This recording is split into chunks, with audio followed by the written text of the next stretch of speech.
వంటలకు ఇంతకంటే స్వచ్ఛమైన గానుగ నూనె మరెక్కడా దొరకదు. SRV naturals. ఆర్డర్స్ కై స్క్రీన్ పై నెంబర్ కి కాల్ చేయండి.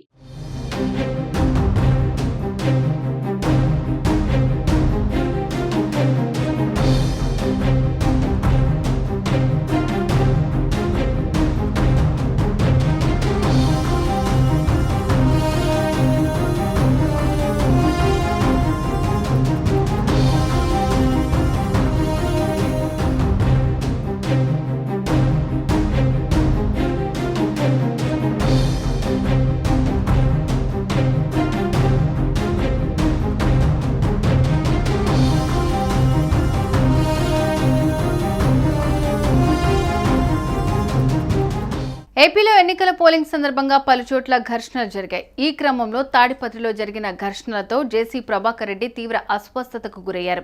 తాడిపత్రిలో ఉద్రిక్తతల క్రమంలో ఆందోళనకారులను చెదరగొట్టేందుకు పోలీసులు టియర్ గ్యాస్ ప్రయోగించారు.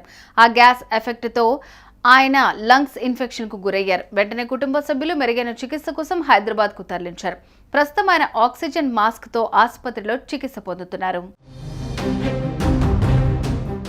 అనంతపురం జిల్లా తాడిపత్రిలో మంగళవారం హింసాత్మక ఘటనలు జరిగాయి. ఈ నేపథ్యంలో ఆందోళనకారులను చెదరగొట్టేందుకు పోలీసులు బాష్పవాయువును ప్రయోగించాల్సి వచ్చింది. దాని ప్రభావంతో మాజీ ఎమ్మెల్యే తాడిపత్రి మున్సిపల్ చైర్మన్ జేసీ ప్రభాకర్ రెడ్డి అస్వస్థతకు గురయ్యారు.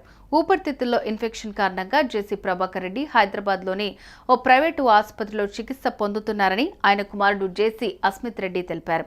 ఆయన్ను చూసేందుకు కార్యకర్తలు రావద్దని విజ్ఞప్తి చేశారు. వైద్య నిర్ధారణ పరీక్షలు పూర్తయిన తర్వాత బులెటిన్ విడుదల చేస్తామని వైద్యులు ప్రకటించారు. ఇదిలా ఉంటే తాడేపల్లి నియోజకవర్గంలో సిట్టింగ్ ఎమ్మెల్యే పెద్దారెడ్డి, మాజీ ఎమ్మెల్యే జేసీ ప్రభాకర్ రెడ్డి వర్గీయుల మధ్య మంగళవారం ఘర్షణ వాతావరణం నెలకొంది. దీంతో తాడిపత్రి పట్టణంలో పోలీసులు 144 సెక్షన్ అమల్లోకి తీసుకొచ్చారు. పోలీసు బలగాల పహారాతో పట్టణంలోని వీధులన్నీ నిర్మానుష్యంగా మారాయి. తాడిపత్రి పట్టణంలో గుంపులుగా ఉండొద్దంటూ ప్రజలకు పోలీసులు హెచ్చరికలు జారీ చేశారు. జిల్లా ఎస్పీ అమిత్ బర్తార్ దగ్గరుండి పరిస్థితిని పర్యవేక్షిస్తూ తాడిపత్రిలోని పరిస్థితిని అదుపులోకి తీసుకొచ్చారు.